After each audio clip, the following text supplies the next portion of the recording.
Hello everyone, I'm Chen Xiu from Zhejiang Agriculture and Forestry University. Today's topic is Lu Yu, the tea sage. People began to learn new things about tea after Lu Yu, the tea sage, publicized his tea studies. 自从陆羽生人间，人间香学是新茶。陆羽 is a person we are going to introduce today. 陆羽 733 to 804, a distinguished tea man, was born in Jingning, today's Tianmen, in Hubei province, with a courtesy name Hong Jian. He was addressed the tea sage owing to his great contribution to tea culture with a book titled The Tea Classic, which was the first tea book in the world. Lu Yu was a foundling abandoned at the gate of Nonggai Temple in Jingning, Hubei province, and was adopted by the abbot Zhiji. According to the consultation from the Book of Changes, it is said, 鸿渐于陆，其语可用为宜, which can be explained like this. Hong stands for answer signal, birds that can deliver information and give hope to people, while jian means doing something gradually. Lu means land, and yu means feather of birds. The whole sentence implies an auspicious symbol, which means that when the answer signaled gradually reach the land, which means reach the destination, beautiful feather of them can be used as decoration on grand occasions. Based on the explanations above, it is obvious that Master Zhiji had a very high expectation to Lu Yu, hoping him to be a very successful man in the future. But for him, the most impressive memory might be the fact that he was an abandoned person. Therefore, in his autobiography, the beginning went, "My name is Lu Yu, with Hong Jian as a courtesy name. I don't know anything about my birthplace." It's understandable that a person will feel sad and miserable if he does not know where he was born and who his parents are. He had practiced much on tea making when he was living with a temple with his master, which built a sound foundation for his tea learning. When he was 12, he left the temple and became an actor of acrobatic and a playwright. Later, in a performance for officials, he was fully appreciated by a satrap named Li Qiwu, who offered him an opportunity to learn from a knowledgeable private tutor. What he had been rewarded met his desire to learn and enabled him to lay a good foundation for his future study. After the age of 20, he began to travel around and learn more.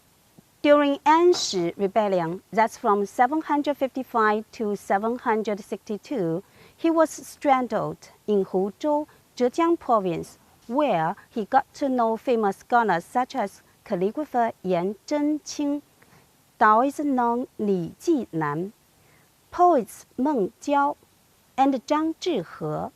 He was in Huzhou that Lu Yu finished the first tea book in the world, the Tea Classic.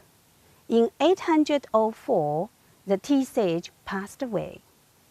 With only more than 7,000 words in 10 chapters, the Tea Classic is a comprehensive summary of the tea culture at that time, including the origin, planting, processing, making, and brewing of tea.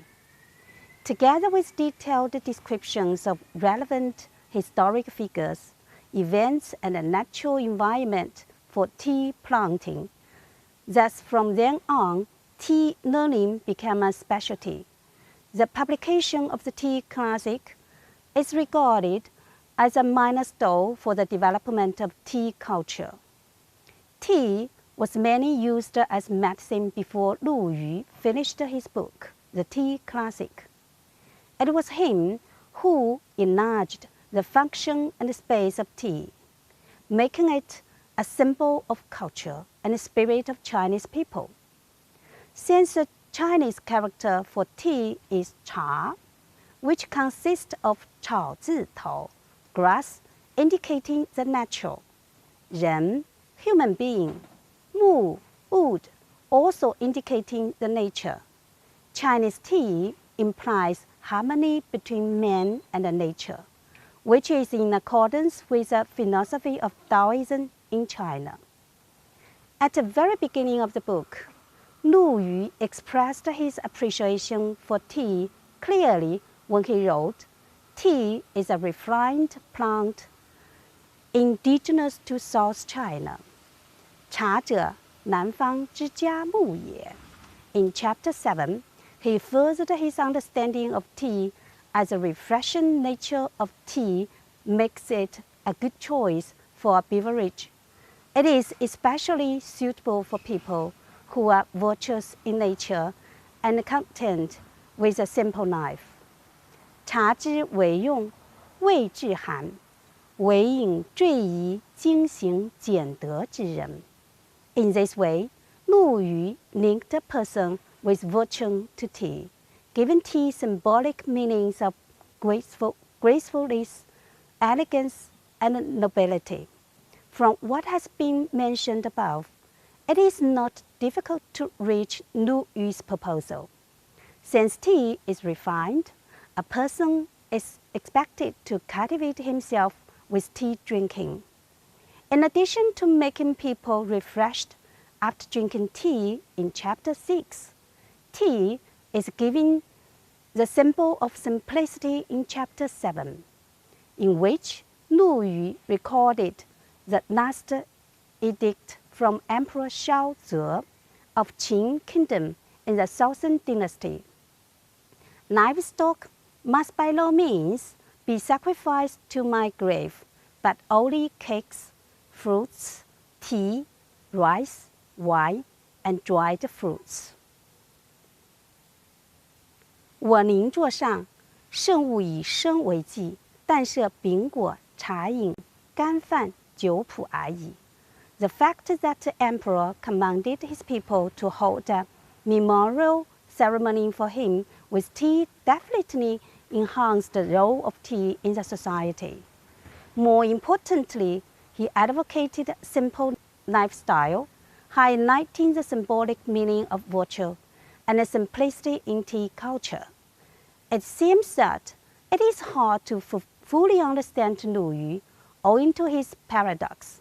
He refused to be a monk, though he was brought up in a temple, and built his foundation for tea study in the temple.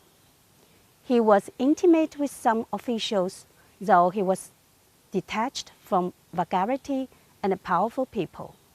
He had romance with Li Jinan, but remained single for his whole life. As a foundling, he was lucky, since he was not only adopted, but also given opportunity to learn, and finally he became a well-known scholar. As a result, he contributed a classic book to the society. As a man of letters, he was one of the representatives of ancient Chinese scholars who loved nature and pursued fairness and truth. The following lines tell us his real design. No design for gold ampulla in hand, no design for a jade cup at hold, no design for high rank in the court, no design for riches and honor in the hall. All design go to Xijiang River, which winds its way around Jingning, my hometown place. It is regrettable that Lu Yu had no offspring in his life, but he advocated his whole life to tea learning, and it is tea that made him remembered through the ages. That's all for this topic. Thank you.